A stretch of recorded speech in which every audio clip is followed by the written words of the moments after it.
Dios le bendiga, mis amigos, mis hermanos en Cristo. ¿Quién no sabe la historia de Pedro, ¿no? Esta triste historia en la cual él niega a su maestro y canta el gallo, dice la palabra del Señor Jesucristo, ya lo había profetizado, ¿no? Entonces, eso vamos a estudiar hoy día un poquito. Vamos a entender un poquito cómo Pedro niega al Señor 3 veces y canta el gallo, ¿no? Y me he puesto un gallito. Eso lo expresa mejor o lo cuenta mejor Marcos, ¿no? Marcos, que entendemos que fue el Evangelio según San Marcos. Este joven Juan Marcos aprendió también de Pedro, ¿no? De primera mano. Entonces entendemos que fue el mismo Pedro quien le contó. Él es más, Marcos es el que dice que el gallo cantó 2 veces, ¿no? Ahí está en Marcos 14, del versículo 66 al 72 está esta historia. Bueno, tantas cosas y momentos memorables que pasó el Señor Jesús con Pedro, ¿no? Este Pedro que estuvo en la transfiguración, que caminó sobre el agua y se estuvo hundiendo y el Señor lo sacó. Pedro en la pesca milagrosa. mm, Pedro en tantas oportunidades que tuvo con el Señor Jesús, ¿no? Y sin embargo, es más, ¿no? Estuvo dispuesto a luchar y pelear, sacó la espada, ¿no? Le cortó la oreja a un siervo que venía a apresarlo al Señor Jesús, pero después esa valentía decae, ¿no? Tanto es así que llega a negarlo, ¿no? Ya el Señor le había advertido que lo iba a negar, que el diablo, el mismo diablo, había pedido por Pedro para zarandearlo, pero el Señor Jesús había orado, ¿no? Entonces Pedro fue zarandeado. Lo negó 3 veces, lo ve una sierva, una muchacha, él lo niega, después la muchacha nuevamente lo vuelve a encontrar, le dice que él estaba ahí, después unos hombres que estaban calentándose también ahí, eh, reconocen a Pedro y Pedro maldice, reniega, hace un juramento, ¿no? Con maldición, negando al Señor Jesús, negando a su Señor, ¿no? Y cantó el gallo. Ahora, el estudio que traigo el día de hoy es en relación a este canto del gallo. El Señor Jesús en Mateo 26:34 dice, Jesús le dijo, de cierto te digo que esta noche, antes que cante el gallo, me negarás 3 veces, ¿no? Y ahora, este gallo, por ahí veo estudiosos, algunos que, bueno, alguien lo escuchó, lo leyó por ahí y lo comentan como algo novedoso, ¿no? Que no fue un gallo, ¿no? No fue un gallo. Marcos, el mismo Marcos va cuando describe las vigilias, las 4 vigilias desde la perspectiva romana, griega, ¿no? Lo dividían en 4 vigilias la noche, ¿no? De 3 horas cada uno. Eso tengo un estudio anterior, búscalo, las horas en la Biblia, y ahí te explico un poquito más sobre esto. ¿Ya? Pero la tercera vigilia era el canto del gallo, así se le conocía. Entonces algunos estudiosos han llegado a entender de que el canto del gallo, al costado del templo había una torre. Los romanos habían construido una torre que se conocía como la torre Antonia. Había ahí una guarnición de soldados que en caso de algún tumulto, una revuelta, esos soldados reaccionaban rápidamente para sofocar.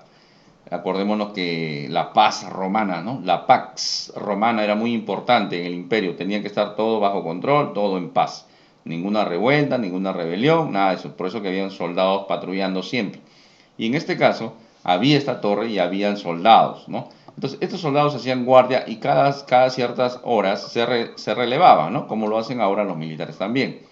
Entonces había un canto que eran como unos clarines que se tocaban a determinadas horas, ¿no? Al inicio o al término generalmente de estas vigilias, ¿ya? Entonces algunos dicen que cuando Pedro niega al Señor Jesús fueron estos clarines o este toque de instrumentos de viento por los soldados romanos que normalmente se tocaban todas las madrugadas, ¿no?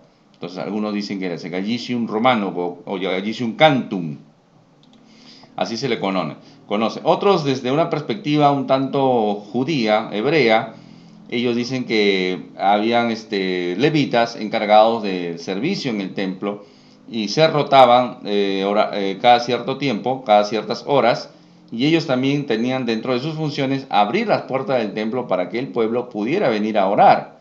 Entonces, a determinada hora de la madrugada, también ellos tocaban algunos instrumentos y realizaban cánticos para anunciar el amanecer al pueblo que quería venir a orar al templo. Entonces algunos dicen que fue este el conocido como el canto del gallo.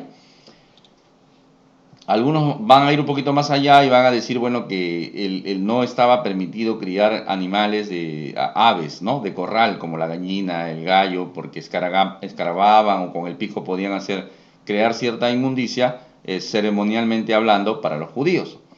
Pero otros escritos, como el Talmud, dicen que sí se podían criar aves de corral, ¿no? A estas gallinas o gallos. Entonces, no es del todo cierto eso. Ahora, a ciencia cierta sabemos qué fue realmente lo que escuchó Pedro o lo que el Señor le advirtió sobre este canto del gallo. Entonces tenemos tres opciones, ¿no? Tenemos tres opciones. La opción de que fue un ave, realmente fue un gallo, un ave, fue el gallicium romano o los clarines, el cambio de relevo de guardia en la Torre Antonia, o fueron los cánticos levitas anunciando que el pueblo podía venir a orar al templo.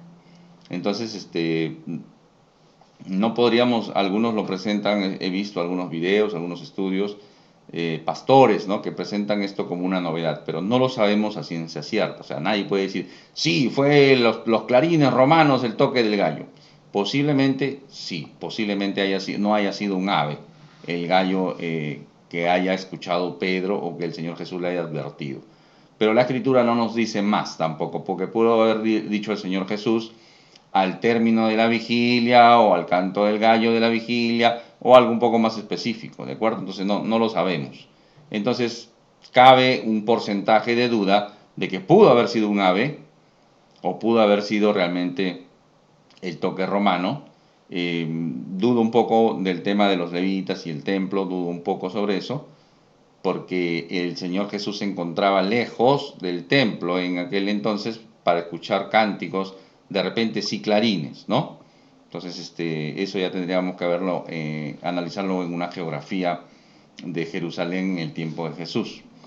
Muy bien, lo importante de todo esto es que, bueno, fue un canto, no sabemos si fue un ave, no, seguramente que no fue un ave, posiblemente no fue un ave, pero Pedro se arrepintió, ¿no?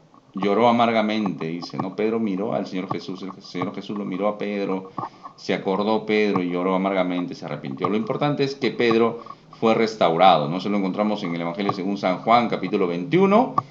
Pedro restaurado, ¿no? 3 veces lo negó, el Señor le pregunta 3 veces si lo amaba, ¿no? Pedro, ¿me amas? ¿Se acuerdan de esa conversación?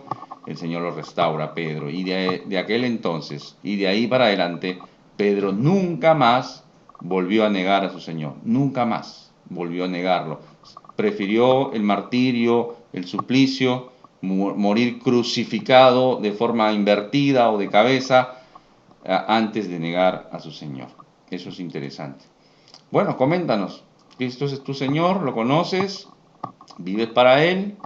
Deja en los comentarios y en todo caso escríbenme, ahí está mi correo si quieres integrar o conocer un poco más sobre la escritura. Suscríbete al canal, ya sabes lo que tienes que hacer. Apoya este ministerio dándole un like. Así que Dios te bendiga. Fue contigo Jorge Ocampo, siervo del Señor Jesucristo.